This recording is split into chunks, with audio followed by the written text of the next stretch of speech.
Stand. So I've got to do this, sorry. Lord, we ask you for your blessing upon council. Direct and prosper its deliberations to the advantage of thy glory and to the true welfare of the people for whom we serve. Amen.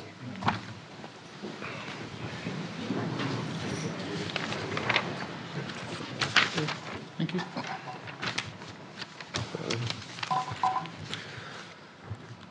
On behalf of the Glenelg Shire Council, I respectfully acknowledge the traditional lands and waters of the Gunditjmara, Jardbajali and the Boandik people and their respective cultural heritages. I acknowledge the elders past and present here at today's gathering and through them to all Aboriginal people. Aboriginal and Torres Strait Islander people provide an important contribution to Australia's cultural heritage and identity. We respectfully acknowledge the Aboriginal and Torres Strait community living throughout the Glenelg Shire and the contribution they make to the Glenelg Shire's prosperity and well-being. Thank you for all for coming tonight, especially for those that have made the trip down from Portland as well. The recording of the minutes to those present in the gallery today. By attending the public meeting of the council, you are consenting to your image and voice and comments being recorded and published. Council meetings may be live streamed and the CEO will enable a copy of the recording to the public as well. I have a receipt of apologies for the CEO, Mr. Paul Phelan, and the Director of Community, Jane Miller, who are unable to make it tonight. Item 6.1, questions taken on notice from the previous meeting. There are questions there on pages 3, 4 and 5 on the agenda tonight. Item 6.2, questions from the gallery. Now, there are a few questions here tonight, ladies and gentlemen. I do understand that there are a lot of questions to do with the Yacht Club. It is an item on the agenda tonight, so I'll endeavour to answer it as best I can. However, since the agenda item hasn't been passed, I may not be able to speak to some of those questions. So the first one is from Mr. Andrew Hayes. Andrew, you've got a copy? Yep, fantastic. Yep. So the first question I had, the Yacht Club has great concerns about the proposed multi-purpose building. What is the benefit to the community of this proposed building? Okay, thank you for your question, Mr. Hayes.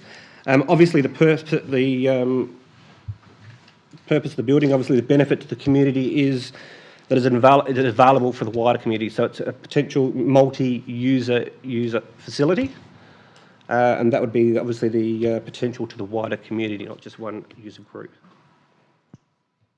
So your second question? Second question, will the council undertake to work with the Yacht Club to ensure that the building works for the club?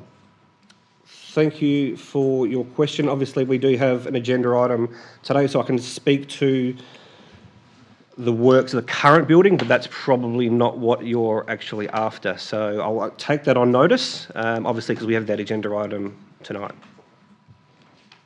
And then the final one, do councillors feel that adequate consultation on the building has occurred? That's fair. Thank you for that question. Again, obviously, you're asking all councillors whether they feel there's been adequate consultation. I can't speak for, obviously, all councillors. So while I do appreciate that question, I'm not here to speak for individual councillors tonight. So I welcome you to, obviously, encourage you to speak with the councillors individually, if you like. Well, thank you for your questions. I'm sorry I couldn't be a bit more helpful than that. Tom Doherty. Yeah, 3 questions. Was there a business case ever put forward for the commercial retail outlets that is proposed for the new development? Are they actually feasible? Yep. So thank you for your question, Tom. I don't have that information on me, so what I can do is I can take that on notice and actually provide that information back to you as soon as we can. The second question is that, considering that the location now has been more or less confirmed to be where the present yacht club is, does the council feel they need to go back to the public to get more consultation about it now the position's been confirmed? So thank you for your question, Tom. Position, obviously, to adopt that hasn't been confirmed because it is in tonight's agenda. So while I can appreciate the question and what you're answering, it hasn't been confirmed tonight, so I can't actually answer that. other than to say that there is a public consultation policy, so we do take that quite seriously and follow through on that. But as regards to that item tonight, Tom, it hasn't actually been passed through as yet. That was that one there. The third question was, Okay. is the council required to sign some sort of agreement with the yacht club on the future move of the project? So what Are you legally, do you need to, because we're the present lessees of the yacht club at the moment, is the council, do you need to sign an agreement with them to move on, or are you able to just do it without it? Yep, thanks for that question, Tom. What I'll do is I'll pass it on to the CEO, the current CEO, Mr. David Holt. Thank you for your question, Mr. Doherty. The requirements for the building don't necessarily require agreement from the club in order to proceed. The club does, however, have a lease agreement with the council for the current site, in that it has clauses relating to ceasing of the lease requirement of the club. Thank you for your questions, Tom. Matthew Jowett.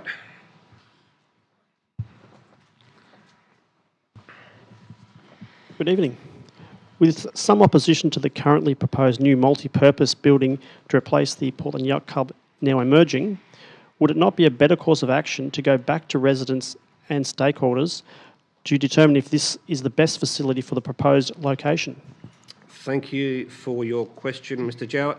Again, completely valid question. However, it is an item in the agenda tonight which hasn't been dealt with, so we can't comment on that just yet. While I'm happy with the look and functionality of the new Alexander Park facility and think it will be a great asset to our community, could you please confirm that the cost to us ratepayers would be something in the region of $2.3 million to complete this building? Thank you for your question, Mr. Jowett. What I might do is hand over to Mr. Holman with regards to that one. Thank you, Mr. Jowett. As you're no doubt aware, the cost of the facility did go over budget. Council originally had a contribution of about $1.3 million towards the project.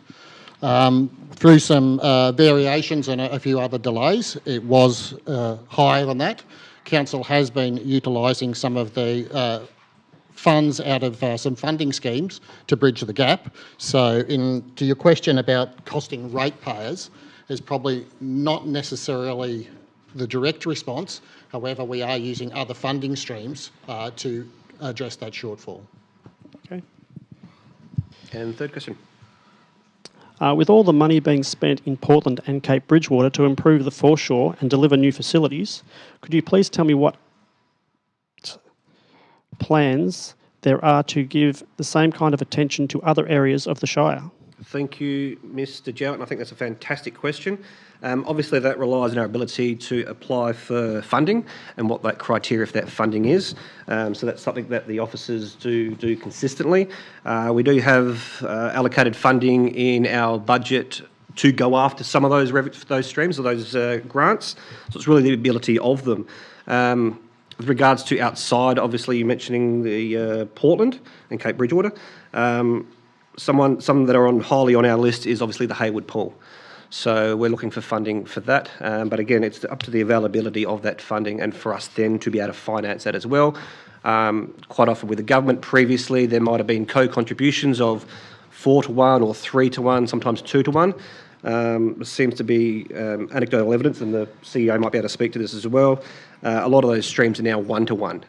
So if we're looking at facility, let's say, the complex we're talking about today that's in the agenda tonight, we're having to sort of find 2-3 million at least if that funding stream becomes available. So that's something that's quite a strain on council finances and to be able to budget for as well. And there's obviously some budgeting items that are in our agenda tonight which councillors may speak to as well. So always looking, but it's the ability of grants and what those criteria are that really dictate what we can do. So priority projects, the Hayward Pool's a priority project, definitely. So that's outside of Portland. I know Mr. Hull can probably add to. Thank you, Mr Mayor. Mr Jowett, the highly successful LRCI funding is another option that's under at the moment. So we're finalising with the funding authority for some of the recommended projects on that. They are widely across the Shire with several of those, a couple in Casterton in particular. It's probably a little bit premature to talk too much on them until we've got the final sign-off from the funding body. Thank you. And I would actually like to add to that the funding that we're seeking from that actually came from the community input regarding our budget. So when we actually ask for community input on the budget, that gives councillors an idea of what projects we'd like to try and aim for as well. So that's why we certainly ask for feedback on the budget. Thank you for your question. Mr Headlam. Thank you, Mr Mayor. At the February meeting, I firstly welcomed to Casterton. It's nice not to have. Thank you. It's nice not to have to drive quite so far. At the February meeting, which was held in Nelson, I asked a question about better communication within the Shire, and would you care to improve communication through the local papers within the Shire and perhaps 2 other papers that circulate fairly widely within the Shire, the Hamilton Spec and the Border Watch. So far, nothing appears to have happened in this direction. I have brought a couple of samples from East Gippsland where I spent a bit of time a month or 2 ago, and that's the size of the Shire notice board in East Gippsland, which appears in nearly every edition of their paper. Also, the Mayor in Hamilton has a minute with the Mayor regularly in the Hamilton paper, and their Shire does a bit more advertising than I'm aware of in this one. Thank you. Thank you, Mr Headlam. I think they are fantastic questions. It is fortuitous that we actually have recently, I don't know if I can speak to this, employed the new media person, Mr Santi there. So it was quite fortuitous that he was joining us here tonight in that particular area. So I think they are fantastic questions. Minute of the Mayor, I would certainly love to do those kind of things. So we'll endeavour to actually carry that out, Mr Headlam. So with Mr Chapat hitting the ground running, hopefully. I'm sorry. All right. A minute, it's just like, yeah. That's all right. Communication with, the community is important. So, and you're asking for more of that. So I'm certainly hearing you, Mr Headlam. Next question. Why does the Shire shy away from public meetings, forums on issues of importance? These are surely a good way of gauging public opinion and debating issues to generate awareness and gather the feelings and ideas of the ratepayer community.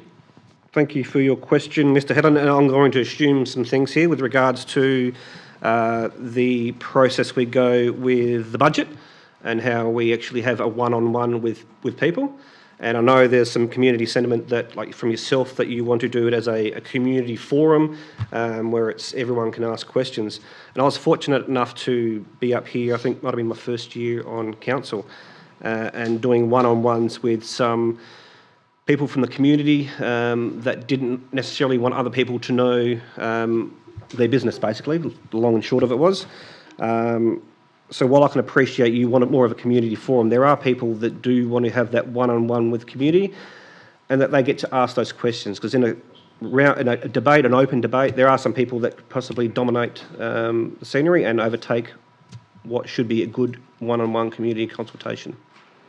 So while I'm hearing you, I sort of have the opposite view on that, Mr Headlam. Thank you. And third question? I'd debate that Yeah. with you, but anyway, third question is, could you please provide an update on improving safety at the Casterton airstrip? This has been raised previously. This is an important asset to this community, both for firefighting and for air ambulance services to our community. Thank you, Mr Headlam, and that is a fantastic question for the community. What I might do is throw to Mr Husband there for... Yep, we'll need the microphone. Yeah, through the Mayor, thank you, Mr Headlam, for that question. In fact, we're currently working with the forestry company right next to the airport to clear the trees on the fence line and to reinstate the fence. So we have a number of vegetation mitigation strategies we have in place at this point in time. And if I could just enlarge on it a little bit. There's a whole lot of rubble and concrete waste and stuff that's, if anyone comes to grief, they're going to be in a hell of a lot of trouble if they hit that. Yes, that's part of our strategy actually to remove some of that. Some of that's actually deposited from public illegal dumping. So we are moving that, and we're working with our Works Depot on that exercise. So what I might do, Mr Husband, if there's any follow-up questions, Mr Headlam, I'll get you to maybe contact Mr Husband directly and allay those concerns, because I think they're quite valid. Mr Owen Stevens, right in the middle. Yes, thank you, Mayor. Thank you all for being up here in capacity tonight. I wish to follow up on a budget submission which I made. Is this one working? Yeah, that does work, even though it doesn't sound like it. Okay. A budget submission I made on behalf of the Casterton Business Development Association back in June in follow-up to the Tracks and Trails project which we'd previously had on the agenda at Council some time ago. And I just wanted to note that I have received no formal follow-up to the submission which I made, and indeed is this project being looked at for continuation in the plan of the Shire? Yep, thank you for your questions, Mr Stevens. What I could possibly do is hand over to the CEO there. I know that's part of the LRCI funding 4 stream that we were looking at, but sorry, I might have stolen the thunder there, Mr Hole. Thank you, Mr Mayor. Mr Stevens, first of all, I'm surprised that you didn't get a response. There was individual responses sent out to all the budget submissions, so I'll follow up with what happened to your particular response. And as the Mayor has mentioned, we are currently finalising projects for a funding stream, and there's an element of the Tracks and Trails currently within that we hope to get approved. Thank you, Mr Stevens. Mr Punton. Can you make sure he needs to stick to Yep. the question? Yep. As written. You might need to tell him that. My first question is, and you've covered that somewhat in the question from last meeting in the papers today, about the painting of the Heritage Church out at Tirrandarra. And on reflection, I realised the Glenelg Shire Council has admitted that the $3,000 was granted for the painting.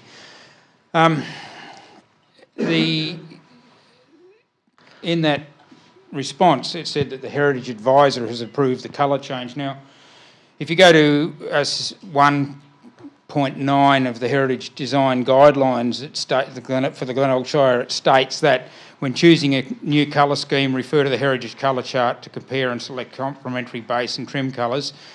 Also, painting buildings in corporate colour schemes is not permitted where the colours and non-traditional placement of colours are not suited to the construction period or the architectural style of contributory buildings or character of the precinct.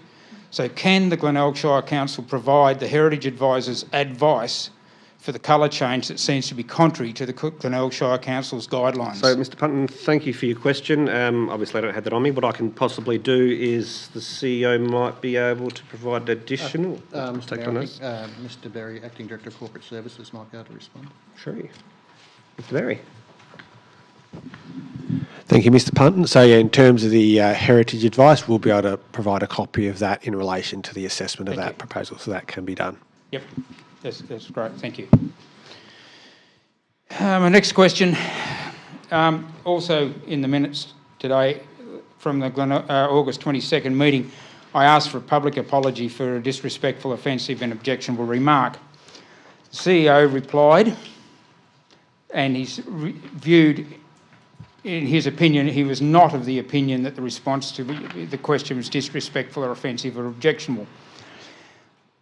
And I'll say this, the CEO's opinion does not matter and is not relevant in this. It was an apology from a ratepayer asked for, and that was all that was required. It's now gone to the next level. And the question is, Mr Punton? In the values of the Glenelg Shire Council, the first value is respect. So I'm asking for that apology to be forthcoming. Mr Punton, obviously, as it says in the previous minutes for the questions taken on notice, the CEO said there was No issue. It's not his. So- It makes no difference what his opinion is. So, Mr. Punton, I've realised that. Third question, please. Okay, go to the next level. On June 27th, at the Glenelg Shire Council meeting, I raised the question of missing. Mr. Punton, the question I've got here is follow up to the questions about Glenelg Shire Council ratepayer assets. Yes, and that's what I'm leading to. Yeah, so what I do need to have is in front of me to make sure the question's written out, so it's That is not the ineligible. question at the end of this. So that's the question there, sir. You're saying that's the question there? Yes. So the question is follow up to the question about Glenelg Shire Council ratepayer assets and the actions regarding the assets. So that's actually not a question. There's nothing stating there, sir. What I'm saying is you've got all the information in front of you. I've got nothing there, and it's deliberately misleading myself. So I ask that the questions are written out so I can actually read them to make sure they obviously are able to be read out. So what I'll do, Mr. Punton, I will take that question on notice and we'll grab that question and we'll answer that for you, if it's eligible. Thank you, sir. Do you know what the question's about? Well, Mr. Punton, you haven't written it down, sir. So if I I'm can well read within this Mr. Punton. 3 lines here, I don't want to have to call you in order, understand Mr. Punton. I've said that you haven't provided me the question. I'm willing to take the question that you've got in front of you, not in front of me, on notice and answer it. So I'm going the extra length for you rather than not allowing it. Thank you for your questions. Thank you for not allowing it.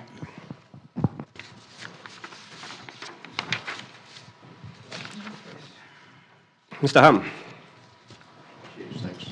And again, Mr. Hum, with regards to questions, a question is generally a sentence or maybe 2 or 3 sentences, not a whole page of information that you're standing here and delivering and grandstanding.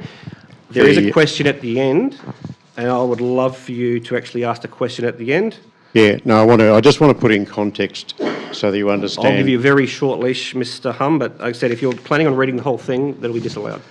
So you're going to treat me different to other residents? I'm giving you a very short leash. You've got a couple of sentences, Mr. Hum. I treat everyone the same. So basically, just so that I understand, you're saying that a matter of public safety does not get an airing here in the council? That would be the question itself. What measures will the council implement to resolve the issues of reclaiming heritage-listed area for the Forthrop Lagoon and all community members to be able to access without fear for the safety and the measure and protect wildlife and habitat? So that would be the question. The preamble question, and it's based on the fact that we have an ongoing issue, which I've raised in council before, about dog owners with long leashes, which causes problems on the Forthrop Lagoon. And as you say, Mr. Hum, you've actually asked that question, and we've actually come back as a council and answered that question, which you were actually quite satisfactory for that question at the last council meeting, I believe. No, So with regards to a it still hasn't been resolved. So, Mr. Hum, I'll get you to ask it's an ongoing problem, and I never received a response as far as what council is going to do to fix the problem. We need to be able to make sure that older people and young families are able to walk around the track. So, Mr. Hum, again, without fear. grandstanding there. So what I'll do is I'll take that question on notice and ask you to go to the second question. I'm not grandstanding. I know who's grandstanding. Mr. Hum, if you're not willing to ask the question. This is a heritage area. On this, it actually has a copy of the certificate of the fact that this Forthrop Lagoon is a heritage area. It's the last chance, Mr. Hum. If you're unable to follow directions, I'm going to have to ask you to stop. Because it suits you. Thank you for your questions, Mr. Hum. We'll take both of them on notice. Okay, question 2. Sorry, Mr. Hum, your chance. Data analysis that was used hang on.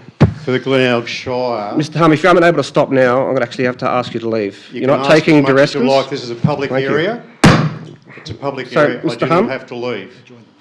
You want me to leave? So councillors, I'm going to have to join the meeting. I'm not causing an obstruction. So call for a motion to any damage. Call for a point of order to call to adjourn the meeting. Questions, and I know why you don't want them asked. Mr. Mayor. So, Mr. Hum, you've been asked to leave. If you don't leave, we'll have to adjourn the meeting until you do. It's fine. Adjourn. Sorry, councillors. Adjourn this meeting for a short period.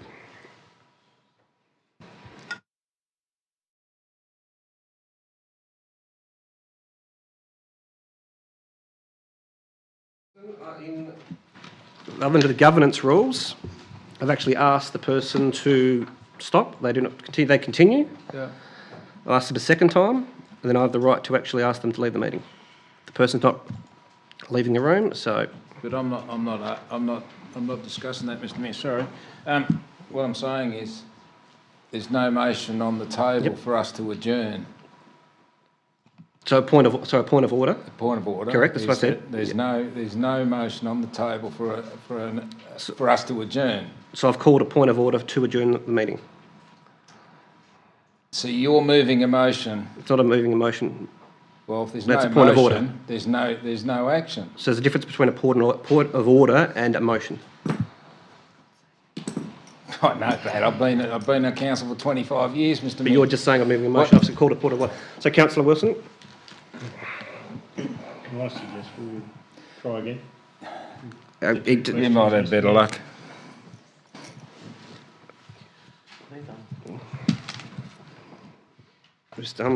Well, it's up to council. If he's not going to listen to direction, are we giving special permission to other people, to the others? That's what you're asking for. I'm just asking. Yep. So to give Mr. Hunt the opportunity to start at number 2 and go again. Try again. Mr. Hum, if you're able to.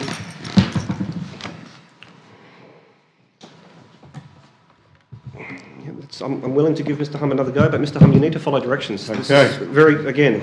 Question 2. Questions. At the August meeting, this group of councillors voted 5-1 to disband the Australia Day celebrations. This was then followed up with a social media post by the Glenelg Shire celebrating the clear majority. As a matter of public interest and transparency, it's worth pointing out the Glenelg Shire population, according to the Australian Bureau of Statistics in 2022, was 2016. 493 people responded to the survey. That's 2.5% of the total population. 62% of the 2.5% voted for the citizenship ceremony to be on another date. That's 306 out of 20,016.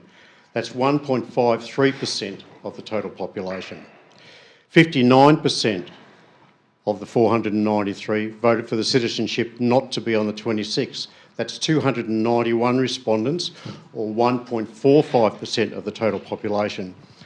This is hardly a data-driven outcome. And I believe it was an error by council to make a decision based on such a low percentage of the total population, and that the decision to disband the Australia Day celebrations should have been put on hold. Rather than make a decision for less than 2%, it should have simply been put on hold and addressed at another time. So, Mr. Cummin, my question to council is, how can this council reasonably justify that it is appropriate to make any significant social and community decision that has relied upon data that reflects the opinion of less than 2% of the total community? Thank you for your question, Mr. Hum. And again, that is community feedback. So that regards to the community. Mr. Hum, if you please answer the question. Mr. Hum, if you let me get to it. Okay. Now, you mentioned about the community feedback. That was actually was the highest community feedback we have. And again, that is community feedback, which then helps councillors form a decision at a council meeting. We're not bad, Mr. Hum. Would you be kind enough to read the question back to me so that you can answer it? Again, Mr. Hum, if you want to interrupt me, I'm happy to take it on notice. If you're not going to let me finish. No, take that on notice, Mr. Hum. Sorry. I don't know how many times I have to keep mentioning it. Okay, question 3. Sorry, Mr. Hum, there is a question on the back there. There you go. And again, Mr. Hum, it's a whole page. So if you can actually have the question, that would be appreciated. Well, I'll reduce it for your convenience. Thank you. Okay, August 23 meeting, the community satisfaction survey, I was told unequivocally that council would change its behaviour and would engage openly with the community. On the front page of the Observer today, we see that council has blindsided the yacht club with a decision relating to a new venue, which is 2 stories high. My concern is that this council has not learned from the community satisfaction survey, which you promised me you would. You have not engaged adequately with the yacht club. So, you have not engaged adequately with the retailers in Bentinck Street who are going to be looking at the back of a tin shed. Same thing happened at Yumba. Same thing has happened with the wind farms. Mr. Hum. So my question is, Councillor Carr, sorry, you have to stop. will you or will you not provide a timeline for the community of when council will actually implement the community satisfaction survey recommendations for greater engagement and transparency? And give Mr. Hum, Councillor Carr's asked for a point of order, and you need to you need to stop when a councillor asks for a point of order. I couldn't hear you, Michael. I'm nearly deaf. You know that. Could you ask? Can you ask to ask the question? Thank you, Councillor Carr. And the question. I was halfway through it. Thank you, Mr. Hum. Then your question would be. Will you or will you not provide a timeline for the community of when council will actually implement the community survey satisfaction recommendations for greater engagement and transparency, and give assurances that going forward this council will stop making arbitrary unilateral decisions? So again, Mr. Hum, you're adding extra information that's not protocols to required. demonstrate that from this point on it will engage with the community, Thank you, Mr. Hum, for your question. all We'll key take it on notice. stakeholders affected by the project development, and be transparent with the community. Mr. Hum, Please. sorry, Mr. Hum. That's the I've question. given you, Excuse me. sorry, Mr. Hum, Don't be so rude. you don't listen to the instructions. I'll take it on notice. Thank you for your So questions. there is no timeline. Again, Mr. Hum. Okay. That's all we need to know. That's any more questions? That's it? Fantastic. All right. No more? That's all the questions. Thank you. Item number 7, councillors, declarations of conflict of interest. Sorry. Yeah, Mr. I'd like to declare a conflict of interest for item 14.8, community grants. Thank you. Thank you, Councillor Carr. I'd also like to declare a conflict of interest for item 14.8 for community grants as well.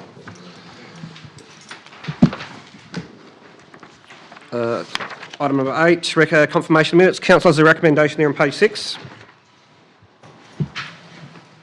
Mr Mayor, I move the recommendation that the minutes of the council meeting held on Tuesday, 22nd of August 23, as circulated, be confirmed. Thank you, Councillor Hawker. Do we have a seconder?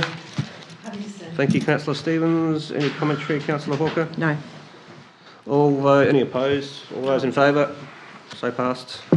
7-0. There you go. Presentations, nil. Deputations, nil. Notices of motion, nil. Petitions, nil. Committee reports, nil. Councillor Stevens. Thank you, Mr Mayor. Mr Mayor, I think it's timely that this council take the opportunity for a minute's silence for former councillor Ken Saunders. Please rise. If you could rise, please. That's all right. We'll just do it.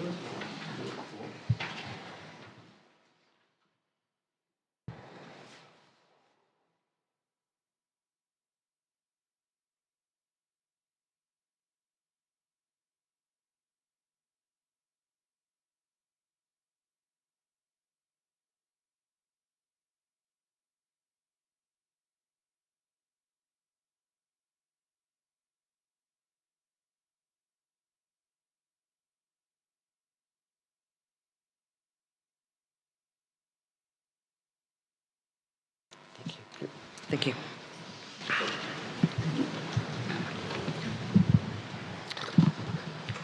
Item 14.1, councillors, there's a recommendation there on page 7. Councillor Wilson. Thank you, Mr Mayor. I move that council approve the councillor and chief executive officer leave of absence register presented as a confidential circulation under section 35(1)(e)(4)(6) of the Local Government Act 2020. Thank you, Councillor Wilson. Do we have a seconder? Thank you, Councillor Smith. Happy to second, Mr Mayor. Any opposed or any commentary, Councillor Wilson? No, straight through. All those in favour? So passed, 7-0. Item 14.2, oath of a new councillor. Councillor's recommendation there on page 9. Mr Mayor, I'll move that council note the tabling of the oath of office made by Councillor Northcote before the Chief Executive Officer, and number 2, that we record the oath of office in the minutes of this meeting. Thank you, Councillor Stevens. We have a seconder. Second, Mr Mayor. Thank you, Councillor Carr. Councillor Stevens, any commentary? Oh, absolutely. Look, I know Council warmly welcomes Councillor John Northback back to the table, and we look forward to having his interaction and his wisdom with us in the coming term that's left of this particular council. Councillor Carr. Yeah, thank you, Mr Mayor. Look, congratulations, Mr Northcote, Councillor Northcote. I personally look forward to working with you also for the remainder of this term. Thank you. I think there's any answer. Councillor, any further commentary? Go. It's great to have an old fellow back. Good on you, Councillor Northcote. Anyone further, councillors? Mr Northcote, I look forward to working with you very much. Thank you. No one vote. All those in favour? They passed 7-0.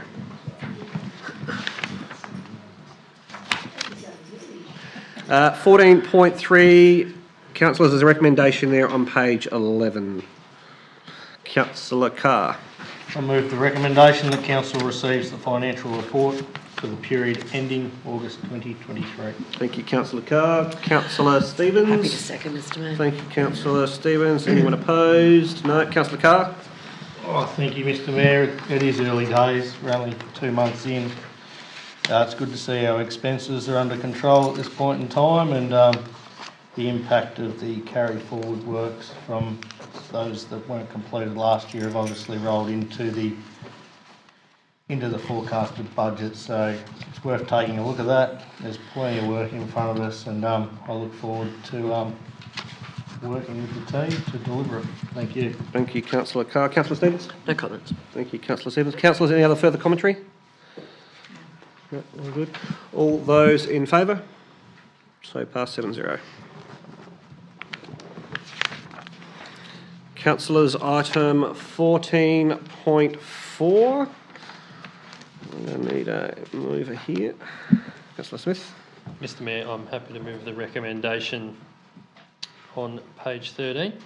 That council approve in principle the financial report for the year ended 30 June 23, and that councillors Carr and Stevens be authorised to certify the financial report for the year ended 30 June 2023 in their final forms after any changes recommended or agreed by the auditor have been made.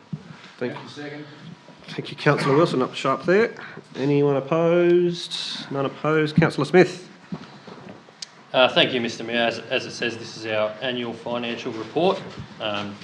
Obviously, for those that have been following along, it'll have most of the evidence that we've gone through during the year compiled into one format. And obviously, this is audited, as we said before in the recommendation, by RSD Chartered Accountants and the Victorian Auditor General, as well as fellow councillors that are on the Audit Committee. Thank you, Councillor Smith. Councillor Wilson. Well, as stated by Councillor Smith, it's our annual document that needs to be signed off for good governance. Thank you, Councillor Wilson. Councillors, any further commentary? All good. If you don't mind, councillors, I wouldn't mind making a couple of comments. Obviously, being the end of financial year figures. I actually had quite a lengthy statement here, but I'll cut it down a little bit. As councillors, our job is to obviously oversee the direction of the budget, and it's obviously councillors' role to carry out that budget. So some of the points that our role as councillors is to actually look at certain ratios or indicators, and from that report I just want to go through a couple of them. So an asset renewal ratio in the LGPRF statements, which is actually page 6 on the agenda item tonight of the financial performance indicator, shows that we have some work to do with regards to that. It's actually labelled 05. We're trending in the wrong way a little bit with that over the next few years. So what that tells us as a council, it's a lot of ageing assets that we're simply not spending enough money on. And that problem is that we don't have the capacity to change that with our small revenue base that we do. So we need to consolidate some assets, find efficiencies in upgrading, and have multiple users in the same facilities. So the days of actually having one user group and building are over. It's financially irresponsible for a council to actually do that for its ratepayers. We also, because that is trending the wrong way, also need to make some hard calls over the next decade with some assets that we do have that are ageing. Liquidity is also one as well. On page 85, it's got a little L1 next to it. So that's our working capital as a council. And we knew this year was actually going to be a bit of a low point. But the important thing is that's actually trending in the right way into the future. So that's really good to see from a council point of view as well. Obligations are our debt level. With relation to our own source revenue, that's another one we look at as well. So it's important, it's one of the first red flags for many organisations. So for local government, that needs to be 60% or less. As you can see on page 85 of the agenda, which has got a little O2 next to it, we're actually pretty good right now. However, that will increase significantly when our capital works bills fall due and we need to draw down on a $7 million loan towards the end of the actual financial year. So it's important to understand that taking out a loan for capital works is completely appropriate to deliver outcomes for the community. It's when we need to take out loans for running a day-to-day activities is when you do get in trouble. Finally, our adjusted underlying result. To put it plainly, can we run off the power of our own steam? And the short answer for that is actually no. And on page 86, where it's got a little OP1, it actually shows that we're actually in the negative and will be in the foreseeable future. Now, from a shire of our size and our low population base, as a result of less revenue, we will struggle, however, in a rate cap environment where those costs are outpacing our actual revenue. An increase, and that's an important, it's an impossible ask for council and councillors. So from the budget we just passed, our cost of living increases were actually in excess of $2 million, and council rates actually increased $800,000. So that illustrates it right there. Document also highlights the average rate per property, which is page 85E4, and the assessment of Glenelg Shire is 1,720. Now, the reason I highlight that is the ESC, Essential Service Commission, released figures for shires comparable to Glenelg Shire, the size and population, are average in excess of 2,100. So finally, I'd like to thank the CEO, Mr Paul Phelan, Mr Hole as well, the CFO, Ms Eason, and for every council officer that had a hand in this fantastic job. There were no material changes identified after going through the external audit with RSD. I think there's only one minor recommendation, I believe, as well. Would you like a motion to extend? I could, but I'm sort of asking that myself. It's just finished now. So to bring together a document with so many moving parts, departments and unknown have come up through the year. Quite impressive, actually. Thank you, Councillor Carr. I thought I wasn't going to ask that for myself, but in the 4 minutes. Mr Mayor, can I make a comment, please? Thank you, Councillor Stevens. Mr Mayor, I would like to just make a comment on that commentary. Now, that is your opinion and your interpretation of the audited financial statements. That was not a discussion that we had at the Audit Committee recently when we discussed the Valuer General's end of financial year letter, any of that commentary. So can I please make sure that it's taken as your interpretation of the financial letter and not as the given position of this council? Thank you, Councillor Stevens. I wasn't at that meeting, but that's okay. Any further comments, councillors? I think, Mr Mayor, we have to be very careful what we publicly say about those and what we interpretate from Again, those. This is not a discussion, Councillor Stevens. All those in favour? Opposed? So moved. 7-0.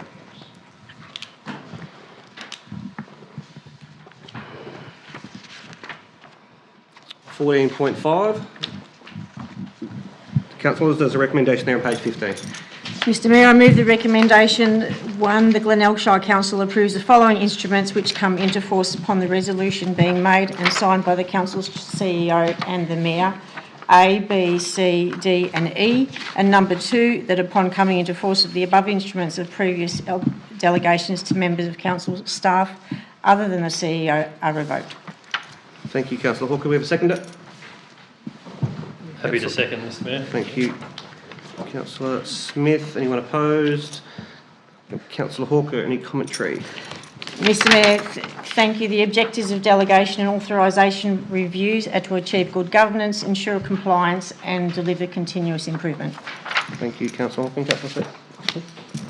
Thank you, Mr Mayor. To put it more simply, for those that are unsure of what the delegations are, there's a list of them here, and it basically allows the CEO to ask his staff to do the jobs that he asks them to do, but obviously due to good governance that needs to come through us so that we know what everyone is able to do on our behalf. So that's why we get this annually. Councillor Smith, any further commentary? All those in favour? So moved, 7-0.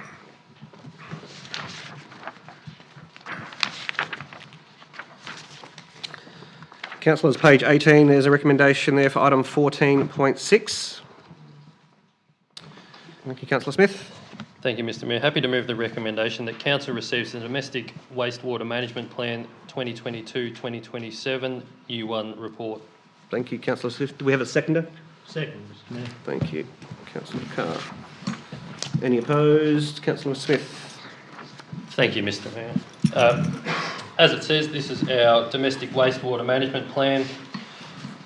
Now, as environmental, concerns and awareness are becoming more prominent, wastewater is something that quite often gets it's misunderstood and maybe not emphasised as much as it should be, especially places like Nelson. And I know there's a bit of unrest there with the residents about steps that they may have to take to work out the issues that they're having there with their wastewater, and they're obviously historic problems. But this council is going to try and endeavour to work with residents in a productive way to make sure that they're safe, but also we are as a council as well.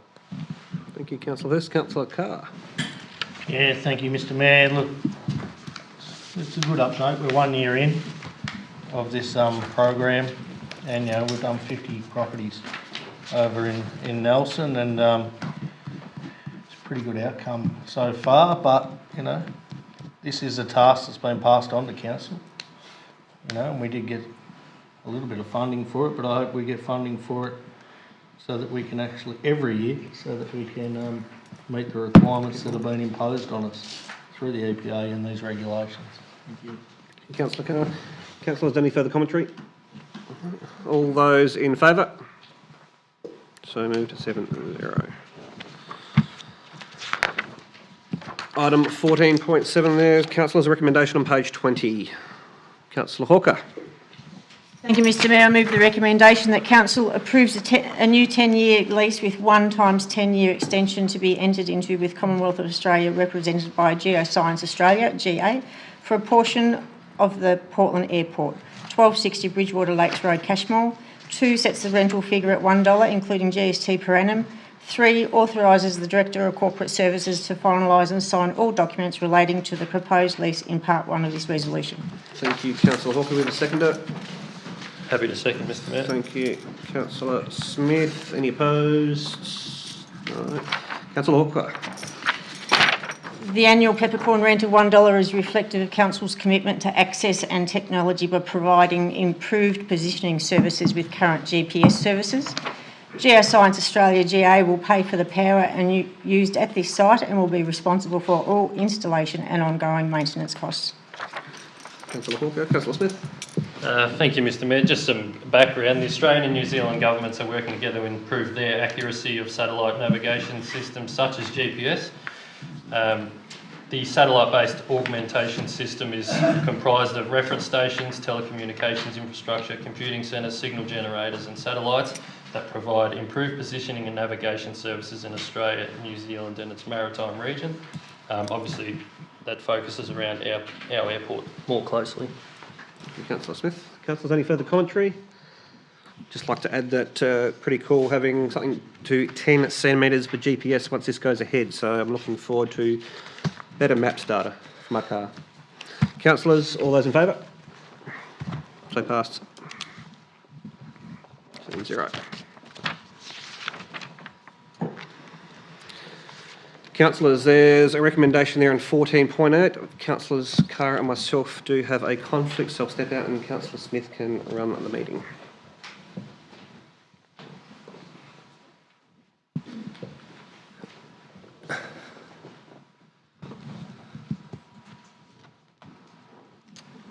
Thank you, councillors. There's a recommendation on page 23. Thank you, Acting Chair. I move that Council approves the allocation of funds for the Community Grants Program 1-1, 2023-24, as per the recommendation attachment Community Grants Round 1, 23-24, assessment recommendations. And number 2, invite and contact all successful applicants for Round 1, 2023-24 to a presentation night in Hayward on Wednesday, the 18th of October. Thanks, Councillor Stevens. Thanks, Councillor Wilson. Councillor Stevens? Yeah, thank you, Acting Chair. Acting Chair, we had 50 applicants to the first round for this financial year, which totalled just under $80,000. Obviously, those allocations of fund go across community events, public halls, recreations, arts, culture and heritage. A really good round and some really great projects in there, which I know are confidential and I'm not allowed to talk about them this year. So I won't. But always a great item on the agenda. And the next round will be in February in 2024. Thanks, Councillor Stevens. Councillor Wilson? Not a lot I can add, Acting Mayor. This program is one of Council's better programs. It does assist the community groups right across our shire, and it's just little grants like these that can mean big things, particularly for the smaller groups. So I'm pleased that this council has continued this program on, and well done to those that made application. And if you missed out this time or you didn't get your application in, there's another round next year. Thanks, Councillor Wilson. Councillor Hawke, anything to add? No? Okay, so moved. Those in favour, please. Thank you very much. I think Kerry's gone out. Gilbert? Is it? Right.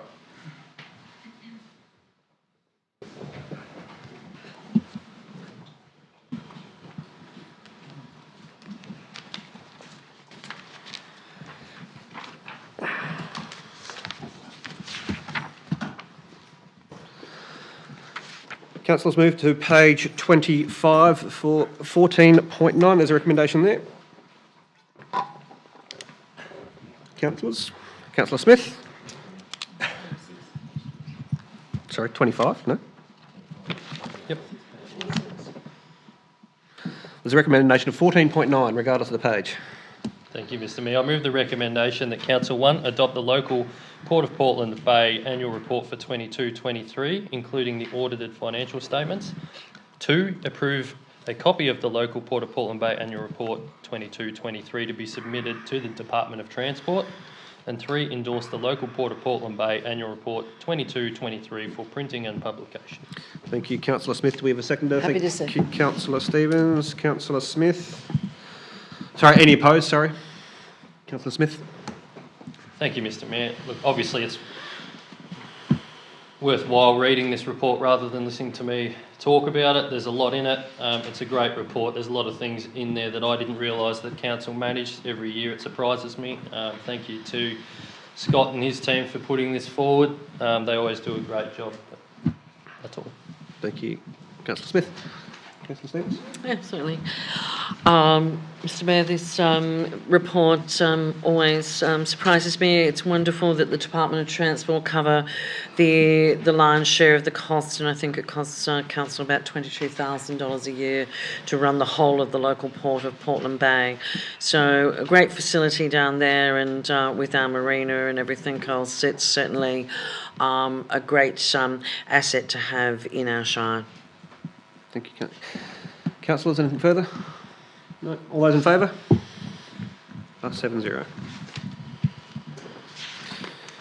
Councillor Carr, upper right. All right, item 14.10. We have a recommendation there on page 27. Thank you, Mr Mayor. I move that we lay it on the table. Thank you. Second. Do we have a seconder? Third. Fourth. All right. Any code? Well, that's all. The vote goes to vote. No commentary on it. Just clarify the movement second, please. Mover is Councillor Carr, and the seconder was Gilbert Wilson. Sorry. Third, fourth. through the process. Any opposed? No one. No one's opposed to laying that on the table. All those in favour? So moved. The item is laid on the table at this point in time.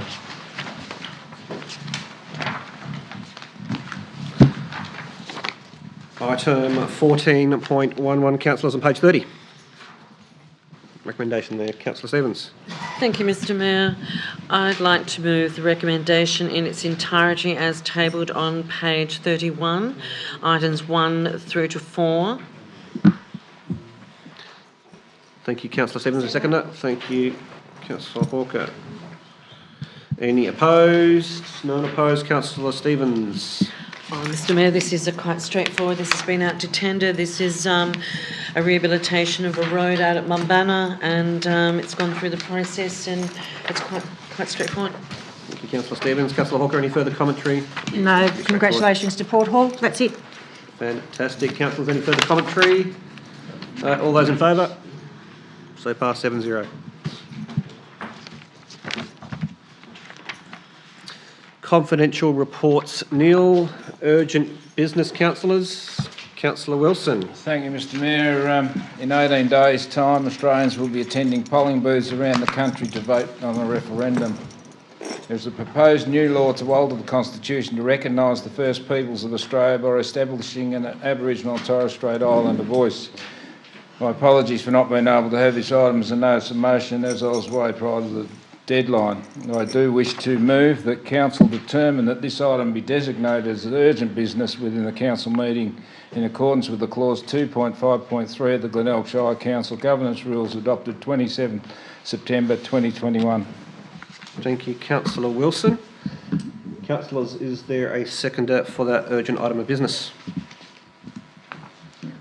I did do it earlier on in the year that I will second a motion for the purposes of debate, Councillor Wilson. So you do have a seconder. Opposed? No one's opposed yet. Councillor Wilson, I'll leave the floor to you. Thank you, Mr Mayor. The motion is that that this council supports and recommends its residents to vote yes at the upcoming referendum to recognise the First Peoples of Australia. Point of order, Councillor Wilson. Sorry, I think that we've moved a motion to have the item listed as an urgent business item. It needs to go to the vote. Okay. Yeah, sorry. Yeah, sorry. That's right, sorry. yes.